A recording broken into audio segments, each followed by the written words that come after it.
कितनी विचित्र बात है, जरा बहुत ध्यान से सुनना। अग्नि पुराण में लिखा है कि केतकी का पुष्प सारे देवताओं को सीधे हाथ की ओर समर्पित होता है। बहुत ध्यान देना जरा अग्नि पुराण के वाक्य पर। केतकी का पुष्प भगवान के सीधे भाग की ओर, अग्रण्य भाग में, राइट हैंड में भगवान देवताओं को समर्पित होता है। पर केतकी का पुष्प भगवान विष्णु के सीधे हाथ की ओर समर्पित ही नहीं होता, वो आता ही उल्टे हाथ पर।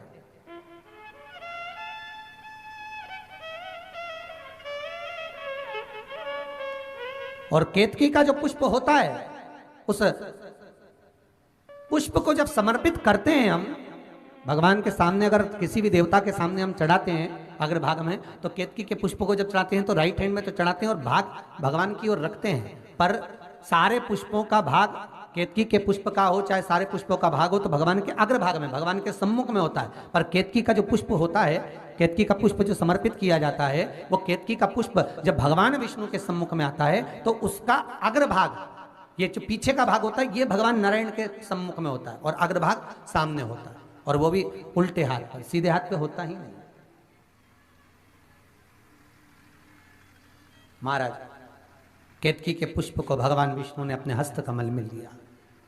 भगवान ने पूछा, एक केतकी बताओ, क्या ब्रह्मा जी को शंकर के शिवलिंग का छोर मिल गया?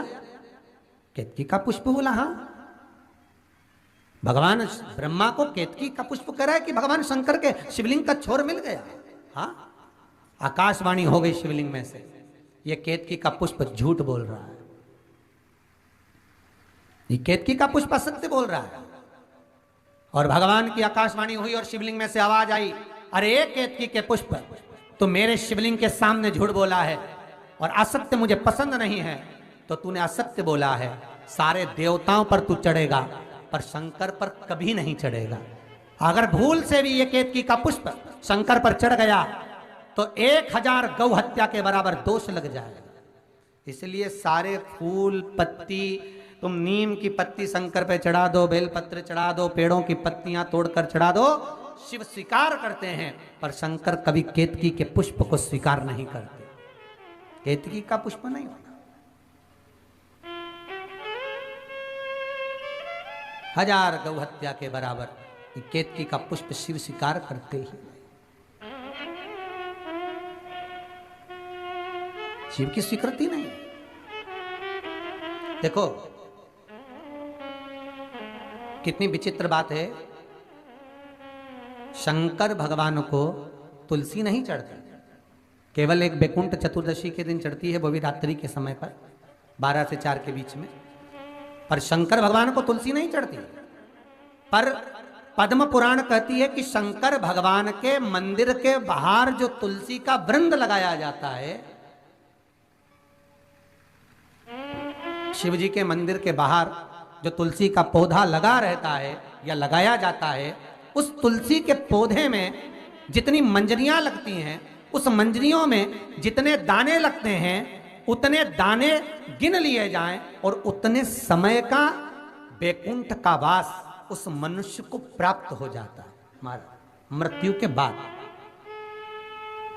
कितना विचित्र बात है। शंकर को तुलसी नहीं चढ़ती, पर शंकर के दरवाजे के बाहर, शिव के द्वार पर जो तुलसी का पौधा लगा है, किसी ने लगाया है, किसी ने रोपित करा है, उस पौधे में जितनी मंजरियां लगी हैं, उस मंजरियों में जितने दाने लगे हैं, उस दाने जितने हैं उसको काउंट करा जाए, उसके बराबर उतने ही 1000 वर्षों तक उस जीवात्मा को बैकुंठ का वास मिलता है। क्यों?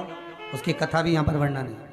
जब भगवान विष्णु सामने शंकर के बैठे थे और भगवान शिव ने जब सत्यनारायण नाम रख दिया था, तब भगवान विष्णु शिव से कहते हैं नारायण,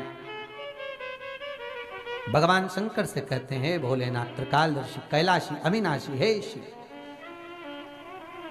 मेरे सारे विग्रह के साथ में लक्ष्मी मेरे साथ में। बहुत ध्यान देना महाराज, मैं अगर नारायण रूप में हूं तो लक्ष्मी मेरे साथ में, मैं राम रूप में हूं तो सीता मेरे साथ में, मैं कृष्ण रूप में हूं तो राधा मेरे साथ में, मैं रंगनाथ रूप में हूं तो गोदा मेरे साथ में, मेरे साथ में लक्ष्मी सदा विराजमान है। पर आज आपने मेरा जो सत्यनारायण नाम रखा है, मैं अपना संग किसको ले? तब भगवान शिव ने कहा, आप जब बाहर निकलें, जो रोपित मिले बस वही आपको समर्पित हो। तुलसी का पौधा रोपित था, उस तुलसी के दल को भगवान नारायण ने अपना संग बनाया। और बहुत ध्यान देना, सत्यनारायण की कथा हो, चाहे भागवत की कथा हो, चाहे विष्णु पुराण की कथा हो, इन सभी कथाओं में सबसे ज्यादा प्रसाद की महत्वता नहीं है जितनी तुलसी के दल की महत्वता है। क्योंकि सत्यनारायण के साथ में हरि के साथ तुलसी का स्मरण है। तुलसी का तो शिव पुराण कह रही है, ब्रह्मा जी केतकी के सम्मुख में आकाशवाणी हो गई तो झूठ बोलती है, सारे देवताओं पर चढ़ेगी पर शिव पर नहीं। केतकी बोली मैं झूठ नहीं बोलती, ना मानो तो गौ माता से पूछो। भगवान विष्णु ने गौ माता को देखकर, भगवान विष्णु गौ माता को देखकर तुरंत बोले, हे गौ मां आप तो बोलो, क्या ब्रह्मा जी ने भगवान शंकर के शिवलिंग का छोर पा लिया? क्या शीश देख लिया? गौ माता बोली हाँ।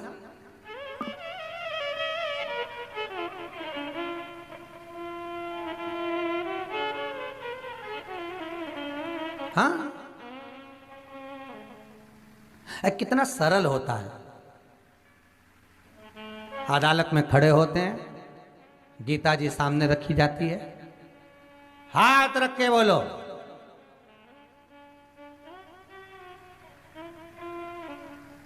प्रयास करना शंकर के मंदिर के बाहर, शिव के ओटले पर, शंकर की चौखट पर, शिव महापुराण में, शंकर के दरवाजे पर जिंदगी में कभी झूठ मत बोलो। क्योंकि हमारा हिंदू धर्म कहता है, पहले के समय में अदालत नहीं होती थी, पहले के समय में पंचायत नहीं होती थी। व्यक्ति को अगर कुछ सत्य बुलवाना होता था, शंकर के मंदिर में ले जाते थे और शिव के मंदिर में ले जाके कहते उठा गंगा जल और कह दे तूने ये नहीं करा। पहले अदालत नहीं होती थी, पंचायत नहीं होती थी।